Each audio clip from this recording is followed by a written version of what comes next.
الحمد لله رب العالمين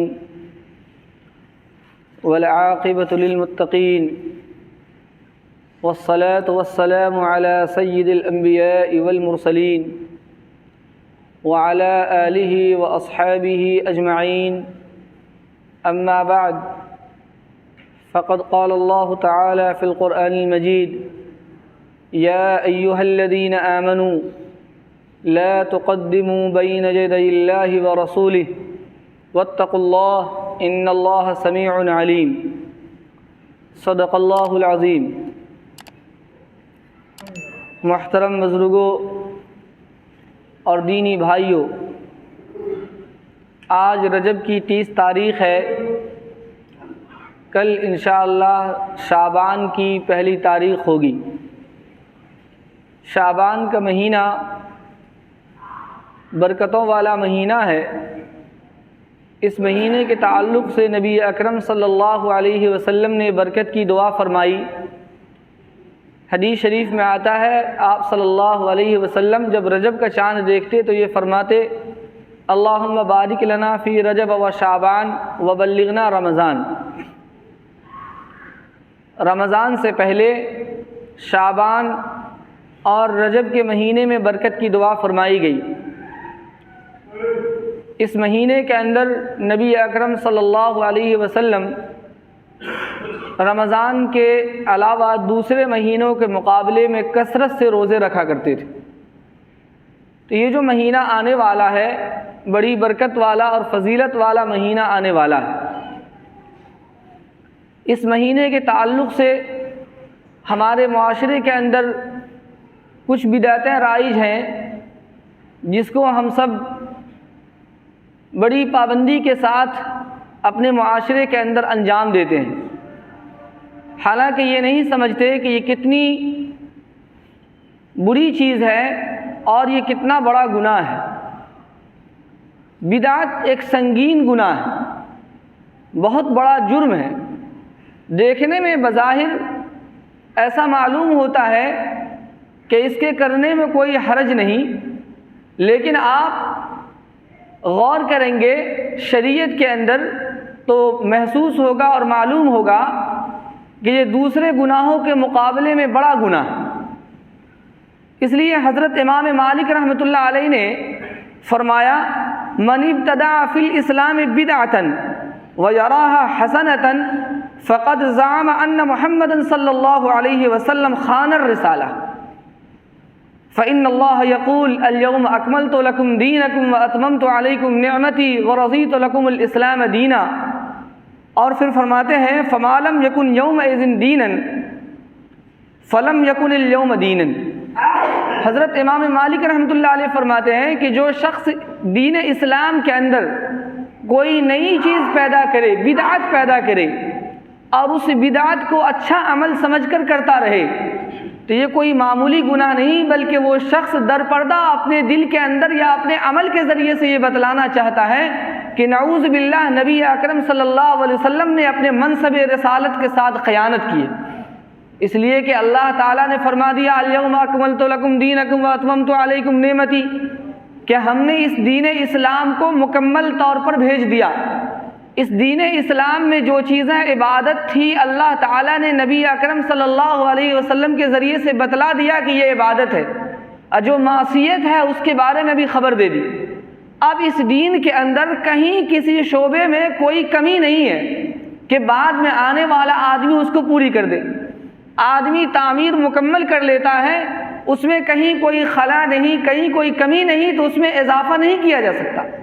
اس تعمیر کو لوگ مکمل کرتے ہیں جو ادھوری ہو، جس میں کمی ہو، جس میں ضرورت محسوس ہوتی ہو کچھ کرنے کی، وہاں کی جائے گی. اور یہ دین اسلام اللہ تعالیٰ نے نبی اکرم صلی اللہ علیہ وسلم کے ذریعے سے مکمل کر دیا. اب اس کے دین اسلام کے کسی شعبے میں کہیں بھی کسی بھی عبادت کے معاملے میں کوئی کمی نہیں ہے کہ بعد میں آنے والا آدمی اپنے طرف سے کوئی اس میں اضافہ کر دے. تو جب اللہ تعالیٰ نے اس دین کو مکمل طور پر نازل فرما دیا اور بتلا دیا کہ یہ دین مکمل ہو گیا، تو بعد میں آنے والا آدمی اگر کوئی نئی عبادت گڑھ لیتا ہے تو اس کا مطلب ہے کہ وہ نبی اکرم صلی اللہ علیہ وسلم پر الزام لگا رہا ہے کہ نعوذ باللہ آپ صلی اللہ علیہ وسلم کو اس عبادت کا علم نہیں تھا جو مجھے ہو گیا۔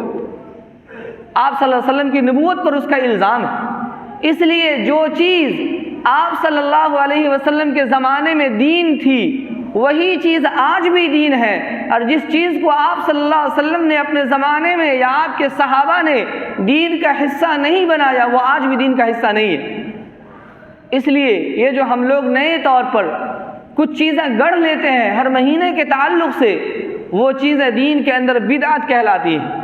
بدعت کی میں تعریف بتلا دوں، بدعت کسے کہتے ہیں؟ آپ میں بہت سے حضرات پڑھے لکھے ہیں اور اچھے پڑھے لکھے ہیں، اس لیے میں یہ بتلانا چاہتا ہوں تاکہ آپ ایک اصول ذہن میں رکھیں اور آپ کو معلوم ہے کہ کون سا کام بدعت ہے اور کون سا کام بدعت نہیں۔ ہر وہ کام جس کا قرآن نے حکم نہیں دیا یا رسول اللہ صلی اللہ علیہ وسلم کی زندگی میں وہ عمل نہیں تھا یا صحابہ کرام نے اس عمل کو اپنی زندگی میں نہیں اپنایا، بعد میں لوگوں نے اس عمل کو اپنایا اور اس کو عبادت کے طور پر اپنایا، صرف اپنایا نہیں، عبادت کے طور پر اپنایا، یہ عمل بدعت ہے، یہ اسلام میں ذاتی۔ اب بعض لوگ یہ کہتے ہیں کہ صاحب آپ یہ کہتے ہیں کہ حلوہ بنانا بدعت ہے، فاتحہ کرنا بدعت ہے، تیجا کرنا بدعت ہے، چالیسی کرنا بدعت ہے۔ ٹھیک ہے، آپ صلی اللہ علیہ وسلم کے زمانے میں نہیں تھا تو اور بھی تو بہت سی چیزیں ہیں جس کو آپ اپنی زندگی کے اندر استعمال کرتے ہیں، اختیار کرتے ہیں، تو وہ بدعت کیوں نہیں ہوتی؟ مثلا آپ صلی اللہ علیہ وسلم کے زمانے میں لوگ اونٹ پر سفر کرتے تھے، لوگ گھوڑے پر سفر کرتے تھے، اور بعد میں اب موٹر کار پر لوگ سفر کرتے ہیں۔ اس زمانے میں اس طرح کا سلا سلایا کرتا نہیں پہنا جاتا تھا، آج ہم طرح طرح کے ڈیزائن کے کرتے پہنتے ہیں۔ اس زمانے کے اندر بہت سی چیزیں جو اس زمانے میں نہیں تھی، آج نئی موبائل نیا پیدا ہو گیا۔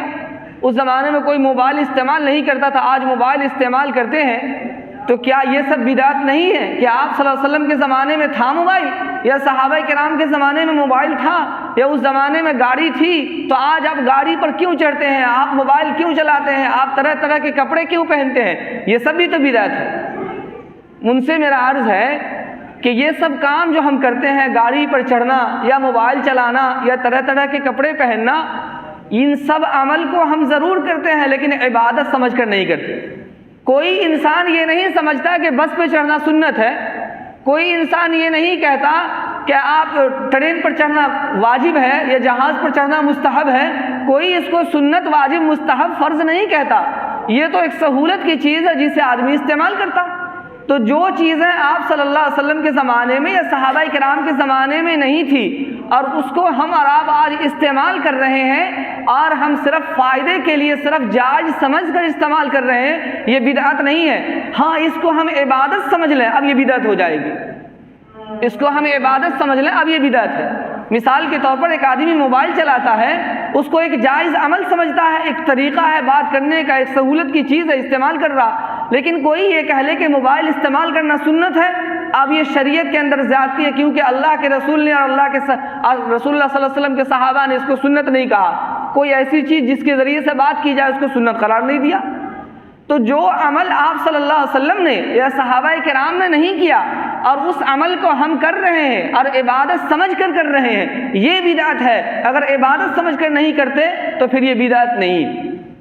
اور ہمارے معاشرے کے اندر جو چیزیں رائج ہیں عام طور پر اس کو ہم عبادت سمجھ کر کرتے ہیں۔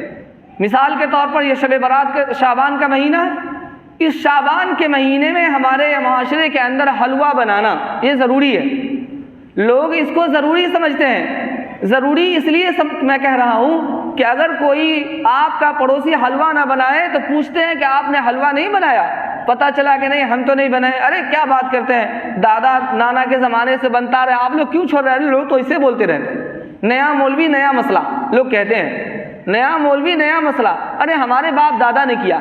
اس کا مطلب ہے اگر آپ اس کو ضروری سمجھ کر نہیں بناتے تو آپ دوسرے کو تانا کیوں دیتے ہیں کہ آپ نے کیوں نہیں بنایا؟ یہ کہنا ہے کہ آپ نے کیوں نہیں بنایا، اس کا مطلب ہے کہ آپ اس کو ضروری سمجھتے ہیں، بلکہ لوگ اس کو عبادت کے طور پر بناتے ہیں کہ شعبان میں نہیں حلوہ بنائیں گے تو کب بنائیں گے؟ تو یہ حلوہ بنانا یہ در حقیقت عبادت سمجھ کر بنایا جاتا ہے، اور یہ عبادت سمجھ کر بنانا یہ بدعت ہے۔ اب کہنے والا یہ کہے گا کہ صاحب حلوہ میں کوئی ناجائز چیز تو نہیں ڈال دی، حلوہ ہی تو ہے، وہی دانہ اور وہی اناج جو ہم عام دنوں کے اندر کھاتے ہیں اس دن بھی کھا رہے ہیں، اس کے کھانے میں کیا حرج ہے؟ کھانے میں کوئی حرج نہیں، حرج اس بات میں ہے کہ اس چیز کو آپ نے عبادت بنا دیا جس کو شریعت نے عبادت نہیں کہی، تو گویا آپ نے رسول اللہ صلی اللہ علیہ وسلم پر نعوذ باللہ الزام لگا دیا کہ حلوہ بنانا بھی ایک عبادت تھی جو میرے نبی کو نعوذ باللہ معلوم نہیں تھی۔ یہ اس کے اندر خرابی ہے، اور یہ بہت بڑا گناہ ہے، سنگین جرم ہے۔ اس لیے حلوہ میں خرابی نہیں ہے، خرابی آپ کی نیت کے اندر ہے، اور آپ کے ارادے کے اندر ہے، اور آپ کے طور طریقے کے اندر ہے۔ اگر آپ کو حلوہ ہی کھانا ہے تو آپ رجب میں کھا لیتے، آپ رمضان میں تو بنائیں گے ہی، رمضان میں کھائیں گے ہی، تو 10 دن پہلے آپ شب برات ہی میں کیوں بنا رہے ہیں؟ اس کا مطلب ہے کہ کہیں نہ کہیں نیت میں کوئی کھوٹ ہے۔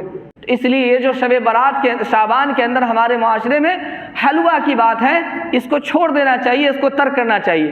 فرض کیجئے اگر آپ کا ارادہ ایسا نہیں ہے یا آپ کی نیت ایسی نہیں ہے، تب بھی حلوہ اس مہینے میں شب برات میں نہیں بنانی چاہیے۔ وجہ یہ ہے کہ آپ اچھی نیت سے بنا رہے ہوں، آپ محض کھانے کی نیت سے بنا رہے ہوں، لیکن کچھ لوگ ایسے ہیں جو عبادت سمجھ کر بنا رہے ہیں، تو آپ کے اس عمل کی وجہ سے بدعت کرنے والے کو تقویت ملتی ہے اور اس کو قوت ملتی ہے، آپ اس کی حمایت کر رہے ہیں، اس لیے اس کو بھی چھوڑنا چاہیے۔ شریعت کے اندر بدعت ایک سنگین جرم ہے، اس لیے اس سے بچنے کی کوشش کرنی چاہیے۔ بدعت کے اندر بہت سے اعمال ہیں جو بدعت ہیں، جس کو ہم اور آپ اپنی زندگی کے اندر رائج کر رکھے ہیں، لیکن حقیقت یہ ہے کہ اسلام میں اس کی اجازت نہیں۔ مثال کے طور پر میں آپ یہ شعبان کا مہینہ، اس مہینے میں ہم لوگوں نے قرآن خوانی کا تو لگتا ہے کہ لائن لگا دی۔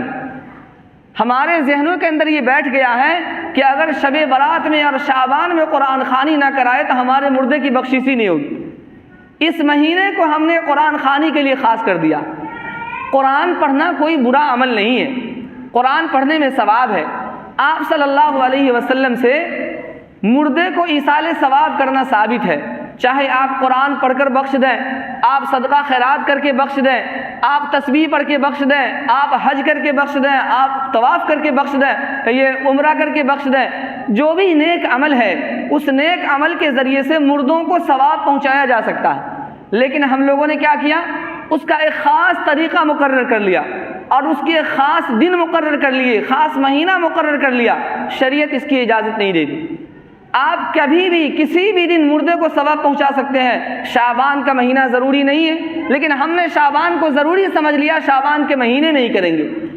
اسلام نے ایصال ثواب کے لیے کوئی وقت مقرر نہیں کیا تھا، لیکن ہم نے مقرر کر لیا کہ آدمی مرا تو 30ویں دن کریں گے، 10ویں دن کریں گے، 40ویں دن کریں گے، اور سال جس دن پورا ہوگا اس دن کریں گے۔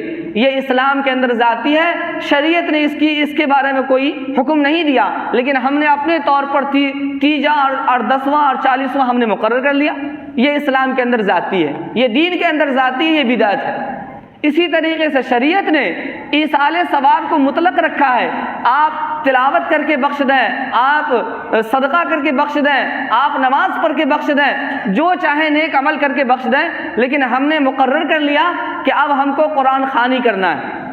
اچھا، قرآن خوانی شریعت کے اندر قرآن پڑھ کر بخشنا تو ہے قابل قبول، لیکن یہ جو ہم نے طریقہ گر رکھا ہے کہ 10 آدمی کو بلایا، بھاڑے پر لایا، بیٹھایا اور پھر اس کے بعد پڑھ کر کے بخش دیا، شریعت میں اس کا ثبوت نہیں ہے۔ آپ حضرات پڑھے لکھے ہیں، دل پر ہاتھ رکھ کے بتائیے، نبی اکرم صلی اللہ علیہ وسلم کے زمانے میں قرآن تھا کہ نہیں تھا؟ قرآن تھا۔ صحابہ کرام کے زمانے میں قرآن تھا کہ نہیں تھا؟ صحابہ کرام کے زمانے میں لوگ مرتے تھے کہ نہیں مرتے تھے؟ لیکن اس کے باوجود جب کوئی صحابی مرتا تو وہاں قرآن خوانی کا یہ طریقہ نہیں اختیار کیا جاتا۔ وجہ یہ تھی کہ وہ لوگ سمجھتے تھے کہ اس طریقے سے بخشنا مذہب اسلام میں نہیں ہے۔ مذہب اسلام میں اس کی اجازت ہے کہ آپ قرآن پڑھنا جانتے ہیں تو آپ کو جس قدر میسر ہو، 1 صفحہ 2 صفحہ، 1 رکوع 2 رکوع، پارہ 2 پارہ پڑھ کے بخش دیا، یہ ہے عبادت۔ لیکن ہم نے اس کا ایک خاص طریقہ مقرر کر لیا کہ 10 بچے کو بلائیں گے، اس کے کھانے کا انتظام کریں گے، پھر اس کو پڑھوائیں گے، پھر اس کو بخشوائیں گے۔ پوچھ لیجئے گا، میں اپنی بات نہیں کہہ رہا ہوں، بڑے بڑے ادارے سے آپ فتویٰ لے لیجئے گا، دارالعلوم دیوبند کا فتویٰ آ چکا ہے کہ اس طریقے سے ایصال ثواب کرنے میں ثواب نہیں ملتا۔ یہ میری بات نہیں ہے، یہ دارالعلوم دیوبند کا فتویٰ ہے۔ آپ کے گاؤں میں میں نے کئی لوگوں کو فتویٰ دکھلا دیا، ایک صاحب نے مجھ سے تقاضا کیا تھا تو میں نے ان فتویٰ منگوا دیا دارالعلوم دیوبند سے، ان کو میں نے پڑھوا دیا اور میں نے اس کو اسٹیٹس پر بھی لگایا تھا کہ اور بھی لوگ کچھ دیکھ لیں، اور دیکھے بھی ہیں۔ بعد میں کئی لوگوں نے مجھ سے کہا بھی کہ ہاں ہم نے دیکھا۔ یہ جو طریقہ ہم نے اختیار کر رکھا ہے کہ 10 بچوں کو 20 بچوں کو بلایا اور 10 لوگوں کو جمع کیا اور اجتماع کے ساتھ قرآن خوانی کی اور پھر اس کے بعد ہم نے ایصال ثواب کیا، اس طریقے کے اندر ثواب نہیں ہے، اس لیے کہ قرآن تو اس زمانے میں بھی موجود تھا، صحابہ کرام کے زمانے میں قرآن تھا، لوگ مرتے تھے، لیکن صحابہ کرام نے اس طریقے سے ایصال ثواب نہیں کیا۔ ایصال ثواب کا طریقہ یہ ہے کہ آپ کو جس قدر میسر ہو آپ پڑھیے، ان کے نام سے بخش دیجئے، آپ ان کو ثواب مل جائے گا، لیکن 100-200 آدمی کو جمع کر لیجئے، دکھاوا تو ہو جائے گا کہ فلاں آدمی نے بڑا اچھا قرآن خوانی کروایا، لیکن مردے کو ثواب نہیں پہنچنے والا۔ تو یہ اسلام کے اندر ذاتی ہے، دین کے اندر ذاتی ہے کہ ہم ایک خاص طریقے سے ہی قرآن خوانی کرائیں گے اور ہم شعبان کے مہینے میں ہی کرائیں گے، 40ویں دن ہی کرائیں گے، 10ویں دن ہی کرائیں گے، یہ سب غلط ہے۔ آپ بغیر کسی قید کے جب میسر ہو قرآن پڑھنے کا، گھر میں جتنا آتا ہے اتنا پڑھ کے بخش دیں، آپ کو جتنا میسر اتنا پڑھ کے بخش دیں، جو پیسہ روپیہ آپ کو اللہ کے راستے میں دینا ہے دے دیں، اس کا ثواب پہنچے گا۔ تو ایصال ثواب تو ثابت ہے، لیکن یہ جو خاص طریقہ ہم نے کر رکھا ہے یہ طریقہ اسلام سے ثابت نہیں، یہ طریقہ بدعت ہے۔ اسی طریقے سے چند مثالیں میں آپ کو دے کر اپنی بات ختم کرتا ہوں۔ اسلام کے اندر سلام سنت عمل ہے، سلام کرنا سنت ہے، سلام میں بہت ثواب ہے، لیکن سلام کا ایک خاص موقع اور محل مقرر ہے۔ آدمی جب کسی سے ملاقات کرے تو سلام کرے، یا رخصت ہو تو سلام کرے، لیکن ہمارے یہاں کیا رواج ہے، جب نکاح ہو گیا اور قبول کیا دولہے نے تو کہا چلو بھائی کھڑے ہو جاؤ سلام کرو۔ اب یہ سلام کا تو کوئی موقع نہیں ہے، آپ کہیں گے سلام ہی تو کیا ہے، کوئی گناہ کا جملہ تو نہیں بولا، گالی تو نہیں دی، ٹھیک ہے سلام ہی کیا ہے، لیکن یہ بتلائیے کہ یہ سلام ہم نے پیدا کیا ہے یا رسول اللہ صلی اللہ علیہ وسلم کے زمانے سے سلام جاری ہے؟ آپ صلی اللہ علیہ وسلم کے زمانے میں سلام تھا کہ نہیں تھا؟ لوگ سلام کرتے تھے کہ نہیں کرتے تھے؟ صحابہ کرام سلام کرتے تھے کہ نہیں کرتے تھے؟ اور صحابہ کرام کو معلوم تھا کہ نہیں تھا کہ سلام کرنا سنت ہے؟ لیکن اس کے باوجود کسی صحابی سے یہ ثابت نہیں کہ نکاح کے بعد انہوں نے سلام کیا ہو، کیونکہ ان کو معلوم تھا کہ نکاح کے بعد سلام کرنا سنت نہیں ہے۔ نکاح کے بعد ایک دعا ہے بارک اللہ فیک ولک وجمع بینکما فی خیر، یہ دعا آپ صلی اللہ علیہ وسلم سے ثابت ہے، صحابہ کرام یہ دعا پڑھتے تھے، لیکن ہم نے سلام شروع کر دیا، یہ ہماری منمانی ہے، اسلام کے اندر زیادتی ہے۔ اس لیے یہ جو رواج ہے سلام کرنے کا، یہ ایسا ہی آپ سمجھیے جیسے آپ کھانا کھاتے ہیں، کھانا سے پہلے ایک دعا ہے بسم اللہ والا برکت اللہ، آپ مسجد میں آتے ہیں تو ایک دعا ہے اللہم افتح لی ابواب رحمتک۔ اب کوئی آدمی مسجد میں داخل ہو اور کہے بسم اللہ والا برکت اللہ، آپ کہیں گے بھائی یہ تو کھانے کی سے پہلے کی دعا ہے، یہ مسجد میں داخل ہونے کی تھوڑی دعا ہے۔ ایسا ہی ہے کہ نکاح کے بعد جو دعا ہے بارک اللہ فیک ولک وجمع بینکما فی خیر، اور سلام اس موقع کی دعا ہے جب آپ کی ملاقات ہوتی ہو یا آپ رخصت ہوتے ہو، تو آپ اس دعا کو جو رخصتی کے وقت کی دعا ہے یا ملنے کے وقت کی دعا ہے آپ نکاح کے بعد پڑھ رہے ہیں، تو یہ ایسا ہی ہوا جیسے کھانے کی دعا کو مسجد میں داخل ہوتے ہوئے پڑھ رہے ہیں۔ تو جس دعا کا جو مقام ہے وہیں پڑھنی چاہیے، اور اگر ہم اس کے مقام کو بدل دیں گے تو اس کا مطلب ہے کہ ہم دین میں زیادتی کر رہے ہیں، دین میں جس چیز کا حکم نہیں ہم اس کو لاگو کر رہے ہیں، یہ بھی بدعت ہے۔ اسی طریقے سے معانقہ کرنا، گلے ملنا، یہ ایک اچھا عمل ہے۔ اگر کوئی آدمی دور دراز سے سفر کر کے آئے، پہلی بار ملاقات ہو تو اس سے ہم گلے ملتے ہیں، یا رخصت ہوتا ہے تو ہم اس سے گلے ملتے ہیں، تو یہ گلا ملنا، معانقہ کرنا، یہ ایک جائز عمل ہے، آپ چاہے تو کر سکتے ہیں، لیکن ہم نے اس کو کیا کر لیا، عید کا حصہ بنا لیا، بقرعید کا حصہ بنا لیا، کہ عید کے دن اگر گلے نہ ملا تو عید ہوئی کہاں، یا بقرعید کے دن گلے نہ ملا تو بقرعید ہوئی کہاں۔ ہم نے اس کو عید اور بقرعید کے ساتھ خاص کر دیا۔ آج ہمارا رشتہ دار دور سے سفر کر کے آتا، ہم اس سے گلے نہیں ملتے۔ کوئی اگر باہر سے ہمارا کوئی گھر والا آتا ہے تو صرف سلام کرتے، ٹھیک ہو بھائی کیسے آئے، ٹھیک ٹھاک آئے، ٹھیک ہے بس ہو گیا، گلے نہیں ملیں گے۔